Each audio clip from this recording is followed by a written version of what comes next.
Welcome to the 80sist, the podcast that uses your votes to determine the most totally 80s song ever to blare from the muddy speakers of a Boardman, Ohio Pizza Hut jukebox. Well, folks, in Cleveland, it's me, Keith Marsteller. And joining me, as always, from Seattle, Washington, ladies and gentlemen, it's the creator of the 80sist, my longtime friend, companion, and co-host, it's Joe Walk. Hey, Joe. Hey, Keith. Hey, can I ask you a question? Of course, man. Fire away. So, it's about the whole idea of a glass tiger. The idea of a glass. Yeah. I mean, it just seems unworkable to me. It seems. Sorry. What seems unworkable? Well, I mean, just a tiger made of glass. I mean, tigers engaging in a hunt have to do so much leaping and pouncing, and I'm sure their prey fights back, right? I imagine they, at least struggle. Yeah. Yeah, so a tiger made of something as fragile as glass would be an evolutionary catastrophe. Okay. So at the risk of justifying this discussion with actual engagement, have you heard of Prince Rupert's drops, Joseph? The tear-shaped bulbs of glass formed by plunging molten glass into cold water? Right. Yeah, the bulbous head of which can withstand compressive forces of up to 664,300 newtons. So, meaning you could make a tiger entirely out of Prince Rupert's drops, and it would be, let's just say, very tough. But so if you destroy the tail of a Prince Rupert's drop, the whole thing disintegrates. Then I guess the tiger would need to be careful, huh? Okay. Yeah. All right. Yeah. No, I see there it. you go. Yeah. That's today's science lesson for you, everybody. In other words, somebody discovered the existence of Prince Rupert's drops. Was it you, Joe? Were you the one that... It was me! Yeah, I did! That's awesome. I'm a smart boy. They're very, very strong, though. Like, they're tensile strength. Yeah. It's incredible the amount of shit you could do to them. And then you, touch the back end of it, and it just disintegrates. It's crazy. Yeah. Just crazy. like this band may or may not have. Well... Did they disintegrate? Kind of. I don't know. I mean, we'll find out. Stay tuned, dear listeners. Well... Welcome back to the 80sist, everybody. Welcome back. Today, it is our 36th show of Side B, and we're going to discuss the 7th and penultimate matchup in the Foreigners. I like that. Yeah. We're going to finish up the Foreigners region on Wednesday, believe it or not. And this matchup today, though, is 7 seed. Don't Forget Me When I'm Gone by Glass Tiger against 10 seed Heart and Soul by Joe. Do you want to say the name of this band? Kapow! There you go. Kapow! And let's see. This is an interesting matchup that these two ended up against each other. Yeah. And we're gonna talk about them more here in the Tale of the Tape. Fight! 2 songs enter, 1 song leaves. It's the Tale of the Tape. He's out!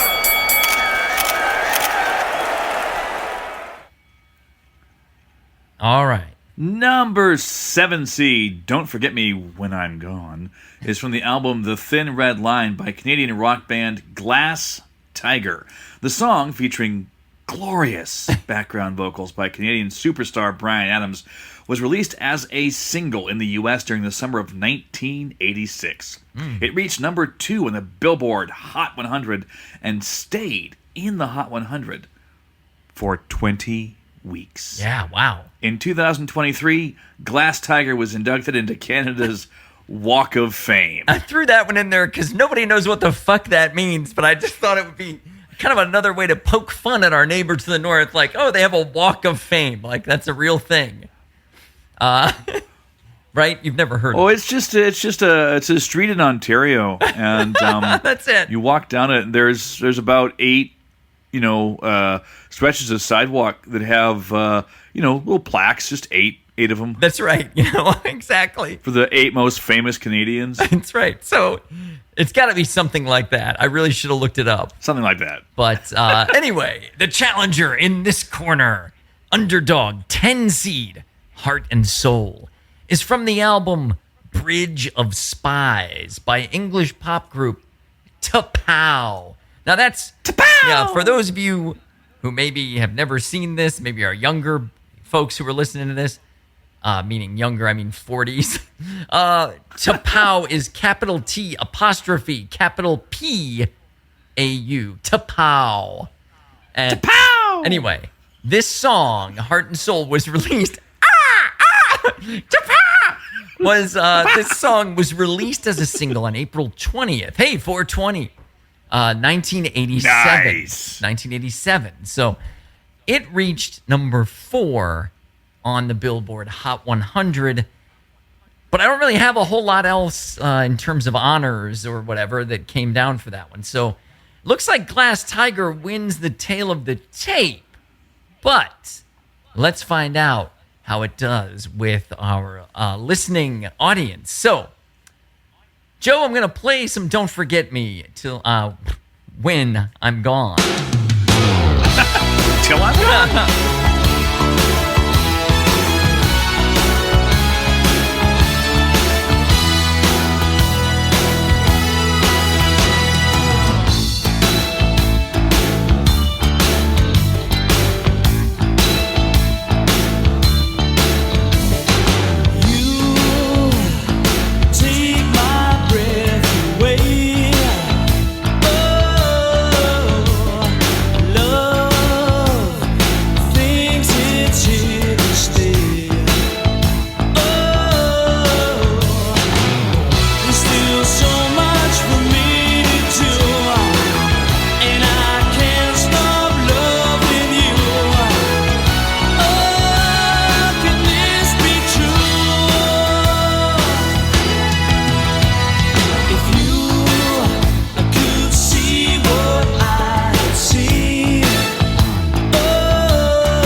So that's going to be your taste of Don't Forget Me when I'm gone. And now we're going to go shift gears and go straight into Heart and Soul. Oh, nice pan flute synth there.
So there's a taste of heart and soul for you, Joe. Hope you enjoyed that. And I mean, I hope you survived that. Anyway, let's find out now that we've listened to these two beautiful pieces of art. We're going to now find out where this came from. Joe, did you think the assignment was 1880s?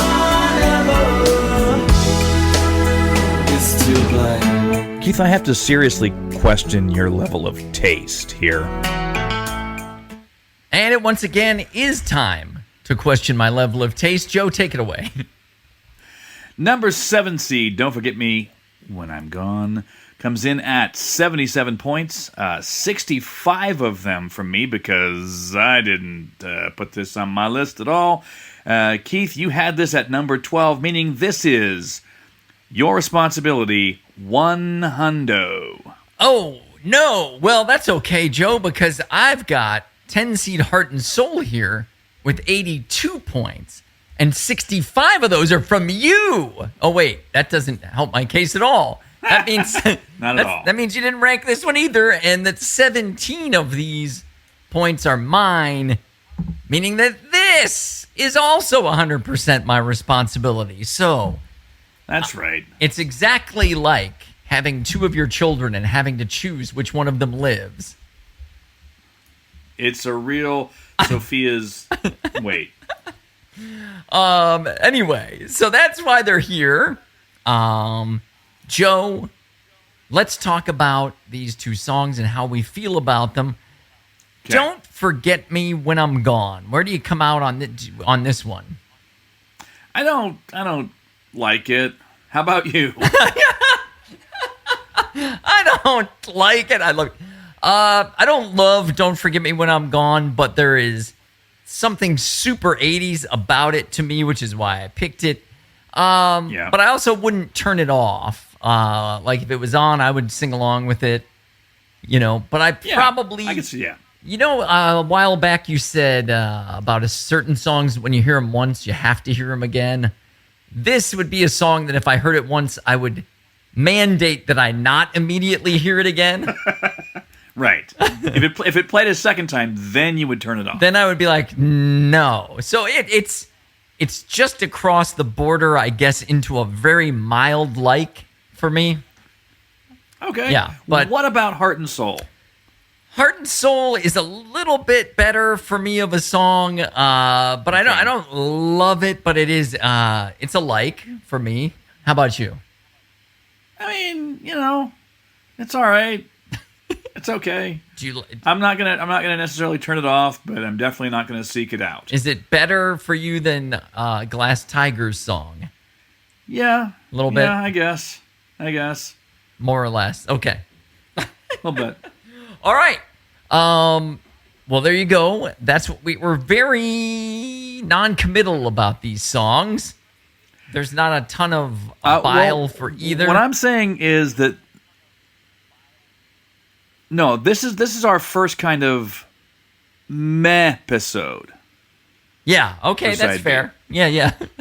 That's fair because I'm not super invested in either of these songs in terms of loving them like I have been a lot of the songs that they and these two just kind of found each other in the rankings too, and the math worked out that these two, because wouldn't it be great if one of these was up against one of those songs that we really, really loved, and then we could just, I suppose so, eliminate one of these songs. But the one thing, like them or hate them, it'll be hard for you to argue that they are not 80s songs. Yes, agreed. And so let's start talking about what makes Don't Forget Me, subtitle, When I'm Gone, in case they couldn't tell from our inflection that there was a subtitle there. What makes this... I think our inflection's doing a good job. I think it's pretty damn good. So Glass Tiger, not quite a Canadian one-hit wonder, but in fact they had another hit called Someday. Do you know this song, Joe? Does this ring a bell for you at all? This is ringing absolutely no bell. All right, I'll jump right to the chorus. Someday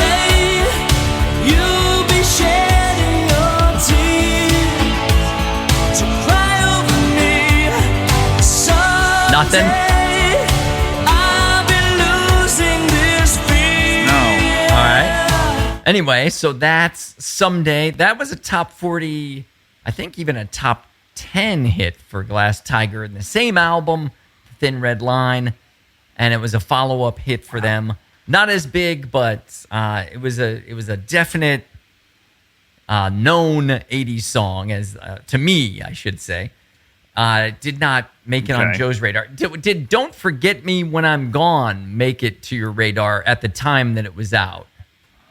Yeah, absolutely. Okay. I know that song. Yes. Yeah. I knew it when you put it on the list, and yeah. Okay, just checking, because, Glass Tiger's not exactly necessarily a household name. Maybe it slipped right by you, right? So I have a mild toid for you to get this started. And that is, Glass Tiger was not the band's original name. Joe, did you come across their original name in your reading of things? I did not. I'm curious. What was their original name? So their original name was Tokyo. Now, why a Canadian band would name themselves Tokyo is beyond my understanding. But they were asked, hey, why did you change your name from Tokyo? And there's no way to tell from the print if this guy was trying to be funny or not. But he said, we kept getting confused with the Japanese city. So we changed our name. And, so, sorry. Yeah. People kept confusing the band with the city. No, seriously, people kept booking flights to our shows. And then, we were confused. And, so... And then Godzilla attacked us. So they decided they needed to change the name because of the confusion. And the bassist said, hey, how about Paper Tiger? And someone was like, no, that sounds wimpy. Let's go with Glass Tiger. Not Steel Tiger, which, glass. Anyway. So there you go. That's a quick toy to fire off this argument. What do you have in your notes about Don't Forget Me When I'm Gone? Well, one thing I have is that when they were writing this song, they were listening to, they were sitting with their producer, co-songwriter, the guy that introduced them to Bryan Adams, and they were listening to a bunch of music that they were currently listening to at the time. And one song that came on that they have said influenced the sound of this song is they were listening to Everybody Wants to Rule the World by Tears for Fears, and they said that it was they wanted kind of that feeling for this song. Right, which our listeners should know this song. And if I jump ahead to this kind of sound. I mean, I can hear it. I feel what you're talking about with the kind of the drums and but then Don't Forget Me has this second gear that this different sound that they didn't totally rip it off anyway, I guess. Yeah. No. I mean, you can, it's not a rip off, but you can definitely hear an influence there. Yeah, fair enough. That I did not know, so that's a good one. Did you notice in your looking around, I didn't see any horn players listed in the Glass Tiger roster at all. So it looked like... I did not either. Yeah, so it looks like they were a classic band, like bass, guitar, drums, singer. And then this dude off to the side who has 3 or 4 synths stacked in a rack, and he's like playing stuff that's above his head. And so all this kind of like background noise and horns, alleged horns, are all synthesized. Not a huge surprise being the 80s and everything, but it is one of those things that kind of adds to its 80s sound, I guess. And did you happen to check out the video for this? I did. And It is super dull. It's a performance video. But here's the thing. Yeah. Here's the thing. My big takeaway from the video is these guys might be our new champions of the mullet. The mullet's on display in this video. Dude. Holy yeah. shit. You guys have to watch this. You have to watch it. Don't watch the whole thing. Just see their hair and then... No, don't watch the whole thing. And you can get out after you see their hair. We'll allow it. Yeah, but... Yeah, I mean, skip around a bit and just get a load of every single one of their hairdos because, look, I mean, I rocked some bad mullets in the 80s. You sure did. These guys leave me to shame. Oh, they make you look like an amateur, Joe. You just had slightly longer hair in the back. I mean, some of these guys are trying to pull off the Dan Knapp look, like the permed mullet. Yes. And that's you've got to have brass balls the size of volleyballs to say, you know what? That's right. You know what? Perm the back of this. I have straight hair. I don't care. Perm the back of it. That takes a certain kind of brand of man to do that. Yep. And I know I didn't have those kind of stones at the time. So, so they also, the fashion in this video, man, like there's a guy with the high collar, kind of like a ducky shirt from Pretty in Pink, with that, and then the bolo tie. There's a guy kind of trying to pull off a ducky look in there. I know you're big on the bolo ties from the 80s. I mean, it's a weird thing, like that it ever existed for anyone outside of like an oil man or something like. That's right. If you're an oil man or a cattleman from Texas, bolo tie, I get it. Anywhere else, if you're trying to drive a rancher off his range so that you can drill, then sure. Then yes, that should be your wardrobe. Yeah. Other than that, but these guys were mixing the bolo tie look with the Miami Vice jackets with the rolled up sleeves. They were mixing and matching 80s big time here. They had it all going on. The one guy had like the guitarist had like a Napoleon jacket or maybe like a chef's. I don't know what that's called, but you know how they have the weird buttons in a diagonal pattern up and down the chest? Yeah, I don't know what the hell that is. And you leave it and you leave it open though, right? And it has so it flops open. Yeah. Yeah. So they had that going. I'm like, holy shit, that is so 80s, man. What else did you notice anything else about the video? Any other? No, I fell asleep halfway through because it's that fucking boring. The one thing I had was when they show a cutaway to the drummer, he's barefoot. Just a note, I don't know why. Yeah. I noticed that. It's like, why is he barefoot? Maybe just has to feel the kit. But that's right. In the video, when they hit the parts where Bryan Adams sings in the final chorus or whatever, everyone in the band looks around confused, like, where is that sound coming from? Like, if they're playing a little fun joke, like... that's a solid bit. He's like, my heart would break, and everyone's like, where's that coming from? Where is that? So, did you happen to see that there's a second video released only in Canada? There's an actual Canadian video for this song. I did not. Is it them curling? It would be great if it were. The video starts with a parade of mulleted children and two girl twins who are wearing side ponies, all pretending to play the horns at the beginning of the song. They're walking around with horns like in a little parade. Right. There's a whole thing like where this is taking place in a comic book for some reason. You definitely will have to check it out. I'll put both videos in the story.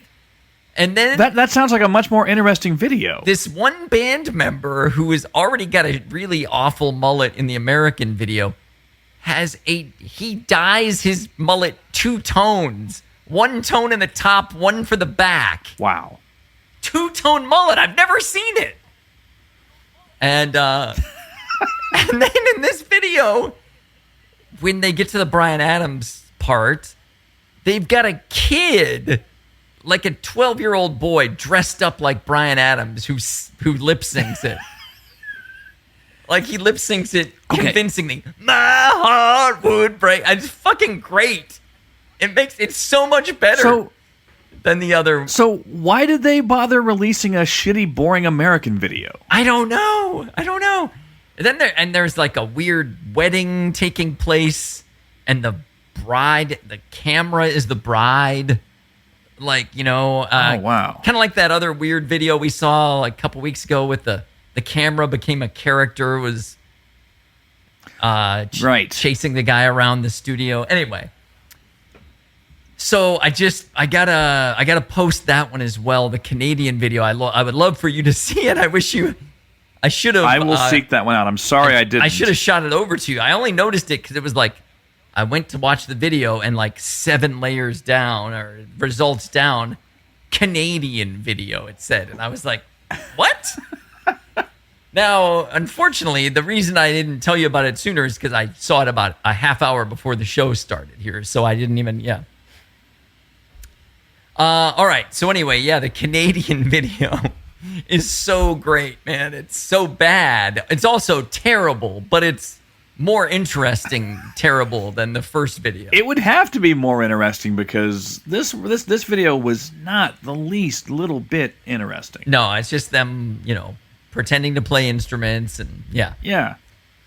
All right, what else do you have on these guys, if anything? I mean, the one thing I have is that Alan Frew, who is one of the lead guys here, said of Glass Tiger, he said, we aren't rewriting musical history by any means, but our melody lines are strong and mature enough to appeal to the English-speaking world. So it sounds to me like he was aware of how boring they were.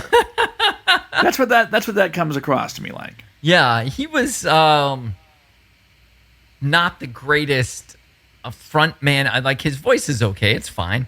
It's okay. But like, he's not dynamic. He's not particularly he's not charming. He's not the particularly most handsome lead singer you've ever seen either, right? Like, girls are not fawning over this guy. Right. But they somehow had this giant hit. Massive hit. And they somehow got 80s legend Bryan Adams to participate. And so I'm going to go back to the song in Needle Drop, because we talked about Bryan Adams a bunch, but we should probably drop into the song where he is featured. So that happens around 3:15. I'll drop in a few seconds early so we don't miss it. Don't forget me when I'm gone. For heaven's sake, I have loved you for so long. It's never wrong. So don't forget me when I'm gone. My heart will break. I have loved you for so long. There's nothing wrong. And so there you go. That is the end of the song. It's that last chorus. Don't forget me when I'm gone. He says, my heart would break. That's 4 words. And then, I've loved you for so long. There's nothing wrong. That's 2 words and a contraction. We'll call it 3 words, 4 max. Right. So we're talking about 7 words. And he says them twice each for a grand total of 14 words. And I was just thinking this off the cuff, Joe. How does that compare to I always feel like somebody's watching me? That's also 7 words. That's true. How do you feel? This is not in written anywhere. I'm just curious how you feel about Bryan Adams lending his 80s cred to this band. Does it feel to you as important as the Rockwell hook in Somebody's Watching Me? No, absolutely not, because you could take Bryan Adams out of this song and it would be more or less the same. You cannot take Michael Jackson out of Somebody's Watching Me and have literally anything, because the song is... that's a load-bearing cameo. Yeah, it is, yeah.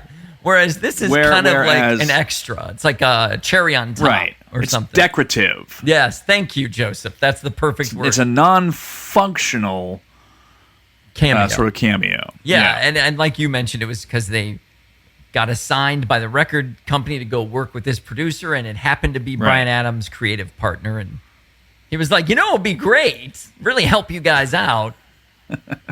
But so this is our way of sneaking another legend in, although it's not nearly quite as legendary as sneaking Prince in or sneaking Michael Jackson in, right? It's Bryan Adams.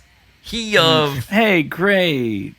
Do you remember if I said, hey, name a Bryan Adams song that you sat on the stage and didn't dance to?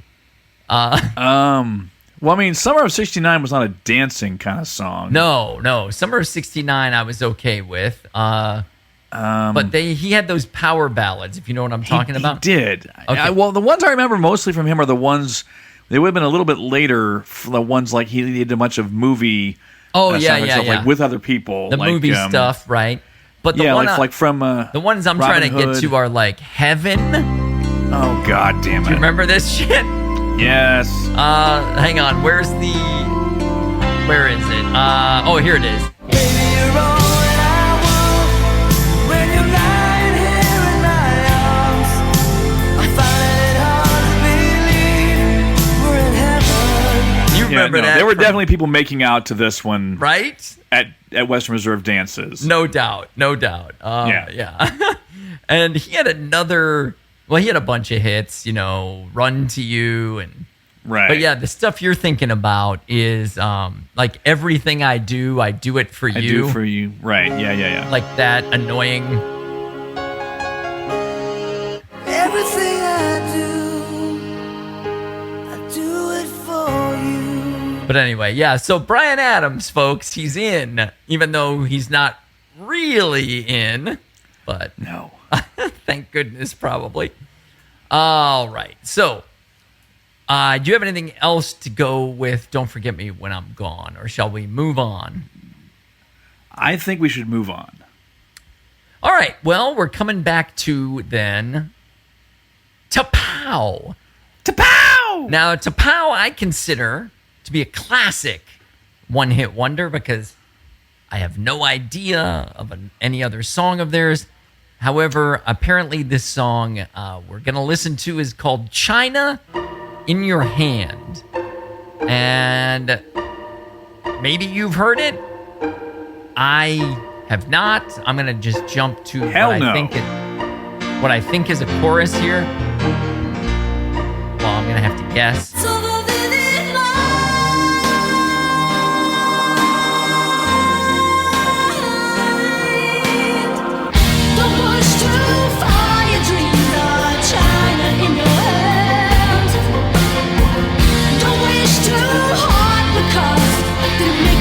Oh, China like the plates. Yes, not like the country. See, the way that Glass Tiger, people confuse them with Japan, you confuse T'Pow with the country China. I see, it's so confusing. I did. Anyway. I was thinking Cultural Revolution. Yeah, no, sorry. Yeah. They're talking about literal plates and dishes. Yeah, and cups. Got it. Did you ever hear that song? I had not heard that one. No, not a note of it. So there's another song by T'Pow. And Joe, I'm assuming that you want to drop a toid on where this band's name came from. Is that true? Well, you assume right. All right. Talk to us. So, and this is actually something I was aware of at the time. T'Pow is named after a Vulcan character on Star Trek. The original series, Star Trek. Yeah. That's right, yeah. And if memory serves, was T'Pow was it a love interest for Spock? Oh, wow. I do not know. Or might have been, was it either that or like a Vulcan goddess or elder or some shit like that. Well, I'm looking, and it looks like an older woman, like maybe 70-year-old woman with a. Hey! Leonard Nimoy was pretty open-minded. That's true. I mean, hey, no shame if he wants to. He likes his girls a little bit older. I mean, that's it. There's nothing wrong with that. He doesn't want to lose her love tonight. No, he does not. So, the band's original name, Joe, I don't know. I'm going to double toid you. I'm going to jump off your toid into another toid. Was Talking America. Yeah. I don't know why. And I don't know why they changed it to a Star Trek character. If you have any insight, jump in there, but I didn't see. Oh, yeah. No, absolutely. So Joe is making this up right now. Go for it. People were confusing them with a talk show that was broadcast in America. They were all the time trying to book politicians on there to give their opinions. And then they were like, this isn't working. We need to name ourselves after an obscure Star Trek character. Yeah, 3 or 4 interviews with Julian Bond, and they were like, no, we're good. Let's change our name to Star Trek character. All right, so Joe, I need your opinion on something, all right? Yeah, what's that? I'm just going to ask you. So nearby my house, there's a bakery. They make great cookies, cakes, things of that nature. And their name, I'm going to spell it for you, and I just want you to then pronounce it for me, all right? Okay. Their name is T''CAKES.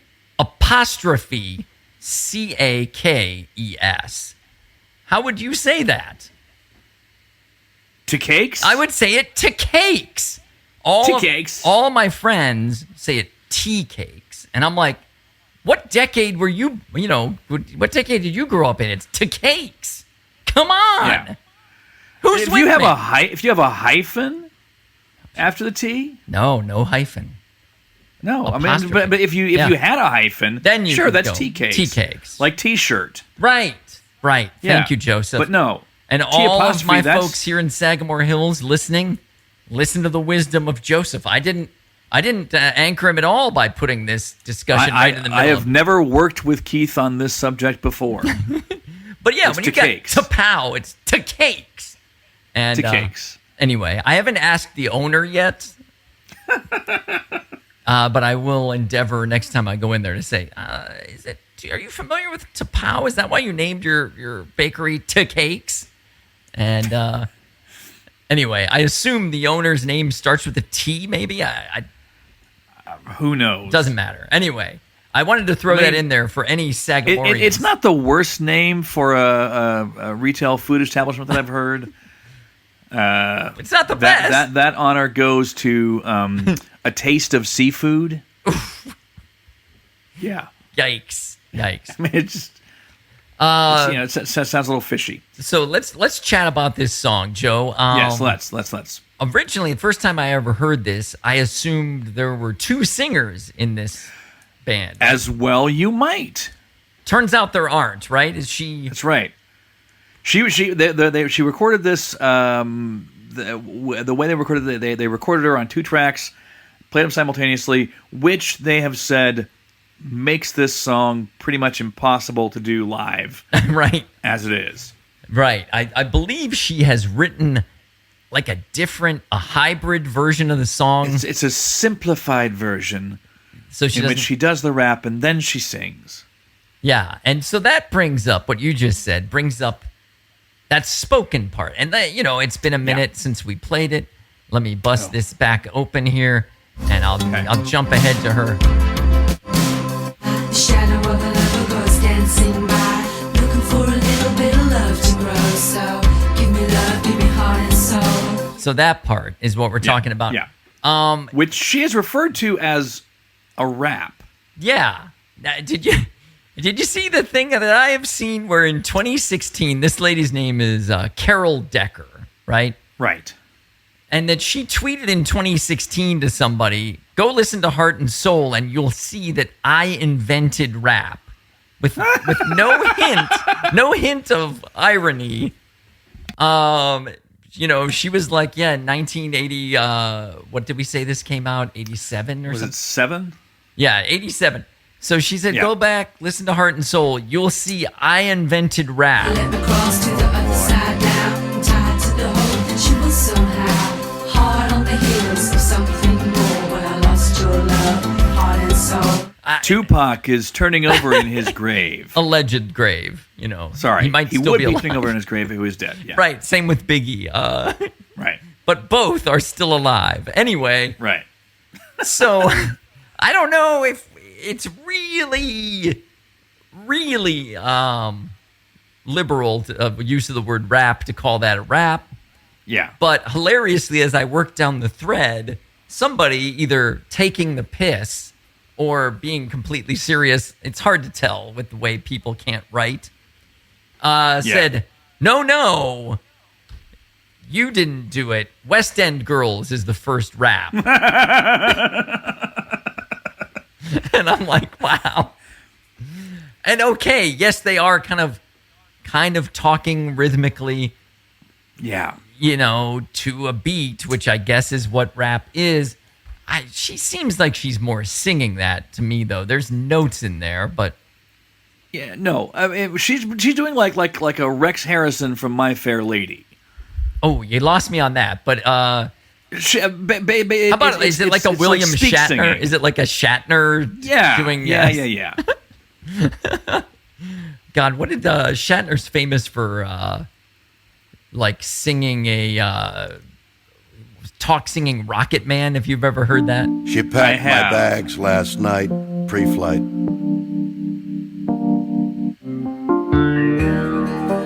On such a timeless flight. I can't do this to our listeners. Anyway. Please don't, man. Anyway. People's ears are bleeding. So whether it's rap or not, It's not. she definitely didn't invent rap. So I think we can say that with authority. Yeah. But Carol Decker seems to me to be full of shit on a number of things. What do you got? What else you So, got? for instance, they released an album in 2015 and did not go over well. She was having some vocal issues, but then she also said that she was very frustrated by lack of airplay for her band's new material, as many radio stations were only interested in playing T'Pau's classic hits. In an interview, she stated, "It's a little harder to get on the radio because all the 80s stations play the 80s stuff, and they won't play your new stuff. They actually say they can't. And then the younger stations play the younger artists, the hip stations. That's the downside." So it's like you're complaining that 80s stations play your 80s music. Yeah. That's literally what they do. That's all. The whole reason anyone knows who you are is this one song. Yeah. Very interesting. But also, you can't expect an 80s, like a station whose format is 80s rock, to play something from 2015. And if they did, it would sound like this. I went and found the album. Oh, God. I'll just jump right into some lyrics here. Okay. I hope I will anyway. Nope. You're acting like you just don't care, and you're never there. It's just not fair. We don't know where. I keep trying it. You Okay, I mean- keep lying. Yeah, I wouldn't play this on my radio station either. I mean, I'm not going to play it on an 80s station. Get somebody to play it on a... Adult contemporary? Yeah, right. Thank you. That's Easy listening? something. Because you'll get the same demographic of the folks who want to hear that, I guess. Grocery stores? Elevators? But it wasn't the worst song I've ever heard or anything, but it also it didn't blow my socks off or anything. That's Sex Dwarf. Sex Dwarf is really up there, dude. It's so far up It's there. a top 5 shitty song. So Heart and Soul, returning back to Yeah. this. Sorry, yes. No, that's all right. But she is kind of full of shit. And I've like She's the full of interview stuff I heard of her is ridiculously bad. But this song is yet another song where someone in her band bought a new synth, didn't really know how to use it, and so just kind of dicked around with it until he had like a bass line. Bum, bum, bum, And then he's like, oh, that's cool, lay that down. And then went back and was like, oh, what else can I put in? And then I put in that thing that kind of fills in between the bass. And then that kind of like pan flutey background, like, is kind of back there. Right. And then she claims she just started kind of riffing over top of it with some spoken word. And Heart and Soul was born with the rap. But you hear all this crazy amount of synth that's going on in here. Something in the moonlight catches my eye. The shadow of a lover goes dancing. And so by. that's how it was born once again. I mean, this is like the 4th or 5th time where I've read, yeah, hey, I bought a synth, didn't really know what the fuck to do with it, so we just started twisting knobs and hitting buttons until something came out. And we were just going meep more. And I'm like, wow, the stars are just like us, because that's what I do when I get a new piece of equipment. I'm like, well, I don't know what the fuck to do with it. Just mess around. I guess I assumed that musicians would know more One would hope. to do, but apparently not. Nope. And so did we ask already, was this a song you were aware of at the time that it was out? Oh, yeah, no, absolutely. This That was. Okay, just checking. Yeah. Oh, yeah, because you said you knew T'Pau name at the time, probably. T'Pau! Possibly from Casey Kasem, right? Maybe? Definitely from Casey. Yeah. Thanks, Casey. So we got a super synthesized piece of music here. Did you get to watch the video? You want to describe this? Oh, I can describe it. One word. Boring. The one thing is, so this video it's like almost constant dissolves. It's one boring shot dissolving into another boring shot. Yes. It's nonstop. It's very, and I don't know if you ever got one of these, Joe, but back in the 80s, the class photos, we used to do the individual class photos, or school pictures, you know. Yeah. And so you show up for school picture day, and at least when I was really young, they would do a bit where they would take a picture of you from the front and then from the side, and they would do the superimposition of one over the other. Yeah. This video reminded me of that. So it's your face, your head looking down at your body. And then like it's just a really weird, you know, two different pictures of you kind of like slapped on top of each other. And that's what this video is. And it's a bunch of random shit. And it's also a bunch of our girl Carol Decker. Yes. Who does have very, very 80s hair. It's big. Gigantic hair. Yes. And she's rocking two different looks. She's doing the one, she's a rapper, and the other one, she's a singer, right? Did she get paid twice for this? And like, on the first watch, I was kind of like, if I had been watching this as a kid and not had just researched it, knowing it was the same person, with the two different hairstyles, I might have thought, oh, maybe these are sisters. You know, because she changes clothes, she's got different hair.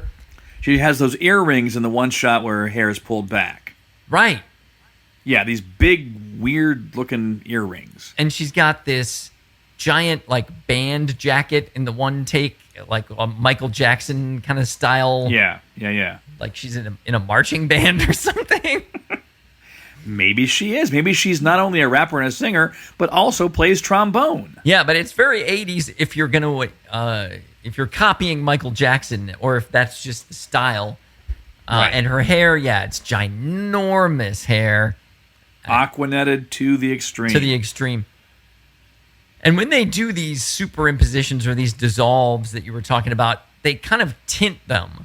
Like one's tinted blue, next one's tinted red. Blue. Yeah, there's a lot of blue in there though. And a little bit of green here and there, but mostly blue is like the primary color. Right. It is a primary color. Oh, what do you know? What insight. That they tint, yeah.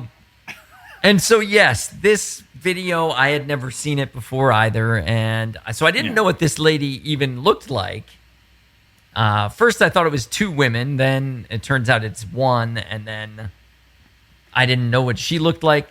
And there's a whole Carol Decker, man. And there's a whole rest of the group, but we don't really see them. No. in this video. We don't really that are not really cared about so much. Kind of like several of these groups where there's the leader and the other people just kind of are background furniture or something. That's right. But I don't even think these guys are background furniture in this. They're just not even there. Shadows? Yeah. Anyway, so that video, we'll post it. Don't watch it, but do watch it to see her hair, but don't watch it all the way through. Yeah, no. Yeah. Pop in for a second, then shut it Then off. get the hell out. Yeah. All right, do you have anything else about this song? Did I already say that it's boring? The video? Yes. The song Okay, also, you good. mean? I mean, the song less so. It's not great. Yeah. I have a needle drop Okay. at 2:55, where she kind of, or I'll come in a few seconds early. It's kind of like an interlude and a place where she starts going nuts with her scream singing.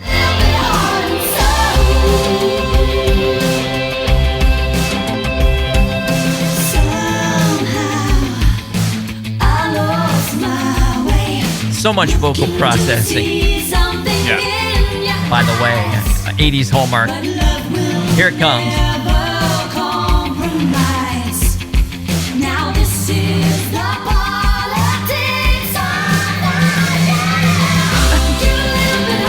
So yeah, she really goes after that She note. did.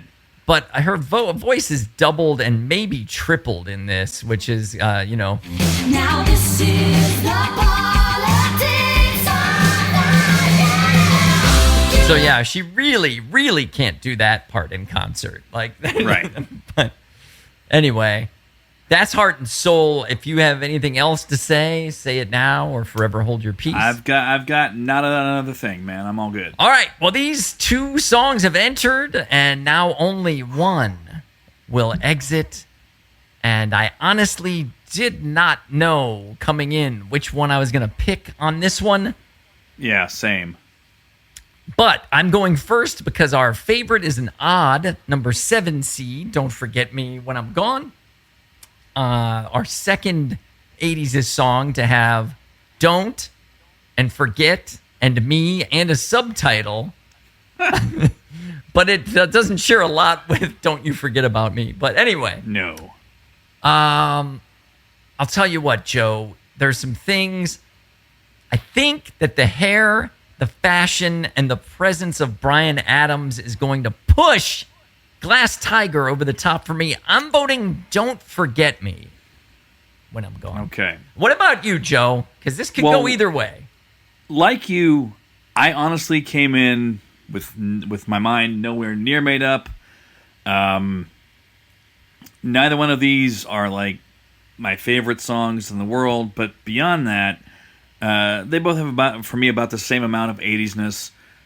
But like you, the mullets Yeah. mullets in Glass Tiger's video are probably going to push them slightly higher. I am going with Glass Tiger. I'm going with Don't Forget About Me. No, wait. No, Don't Forget. Damn Don't it. Forget Me The Forget one. That's the one. when I'm gone. Yeah. When I'm gone. Don't you forget about me when I'm gone. Don't you forget about me when I'm gone. All right. So that is going to be unexpected. I thought you might go Heart and Soul with that one, but Yeah. you But jumped. you know what? Yeah. We're going to have some folks who maybe will. Yeah, that's, And I think, a lot. whether- Yeah. Yeah. Whether that's you or not, you can let us know your feelings on our Substack, the80zest.substack.com, or find us on Facebook if you search for the 80 Zest podcast. Yeah, find us in various podcast providers, pretty much all of them, by searching for the 80s-est. And if you like looking at and listening to our region playlists, you'll find those on Spotify. So just take a look, and then you can favorite them, you can like them, and you can subscribe to Ye Old Podcast if you'd like. We'd love to hear from you and find out why, not just how you voted, but why. Do you have an experiential thing going on with either? Explain yourself. Please, it's part of the greatest part of the fun in the forums is is hearing of people's stories, so. All right. So, Joe, I guess that's going to be all for today's show. Okay. Join us again, dear listeners, next time on the 80sist, when we're going to go over the final matchup in the Foreigners. Still without Foreigner. Thank you, Joseph. Region, and that is going to be a heavyweight bout between 2-seed Wild Wild West by Escape Club and, in my opinion, the woefully underseeded 15-seed Breakout by Swing Out Sister. So, hold on to your pants. That one's going to be a big one. I'm pretty sure. Or just get a belt. Yeah, that's true. Or suspenders. Yeah. There's many ways to keep your pants up.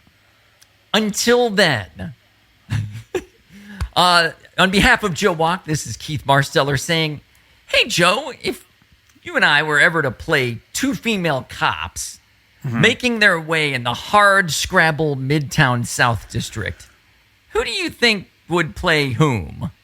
You mean if you and I were to somehow be cast in the roles of Cagney and Lacey, which ones will we play?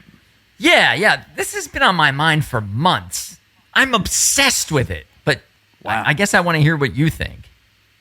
I mean, look, it's almost too obvious, right? You're clearly most like Chris Cagney, a former glamour model and such, so hot, but obviously quieter and more reserved because you're so classy. Okay. And me, well, I'm completely a Mary Beth Lacey, so talkative and vivacious and the smart one. Oh, and also I'm married. Hey, I'm married. Oh, sure. Sure you are. Look, you prissy little bitch. You don't have to work graveyard shifts in a precinct full of murder victims, having to deal with the boys' club of detectives down in Midtown South, and then race home in time to take the kids their lunches, all while needing to keep Harvey satisfied between the sheets. Wow. I mean, I'll be honest. I was thinking of the opposite casting up until now. But, man, then you just became Detective Mary Beth Lacey, as portrayed by Tyne Daly. Brava, Joseph! Okay, you, sir, are no Tyne Daly. You aren't fit to carry Tyne Daly's underwire. You are sharing glass through and through. Deal with it. Fair enough. Oh, well, hey, though, I know what we're going to do for Halloween next year.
Joe, were you a Cagney and Lacey guy back in the day? I absolutely was. That theme song is horntastic, and I will always love it. Dude, this thing, doing this show, really did what we intended. Like, it took me back, because I had not heard this in so long that I was, like, for a moment, it took me back to, like, my living room and my mom and dad watching this show, because this was the first time I'd heard it since the 1980s, so... Wow. Yeah, wow, indeed. So, yeah, good show, good, at least for then. I haven't watched it again to see if it holds up, but... Me either. A little post-show factoid here. Oh, all right, hang on, I got you. So, originally, Cagney and Lacey was a TV movie with, and I want to say Ty Nelly was in that, but also not Sharon Glass. It was Loretta Swit. Oh, from MASH. Yeah, TV's Hot Lips Houlihan. Hot Lips, yeah, okay. Who then, when they made it into a series, was replaced by Sharon Glass. Oh, wow. Who had formerly, I want to say she'd been on House Calls, the TV show? Maybe. Or maybe Trapper John? I'm not sure. Anyway. They're nice toy. There's a whole nest of early 80s cops and hospital shows there. Anyway. Yeah. Well, thanks for doing Tyne for me there. That was great. I appreciate it. Oh, it was not. We both know it. It was awesome. All right, pal. Have a good night. All right. Good night.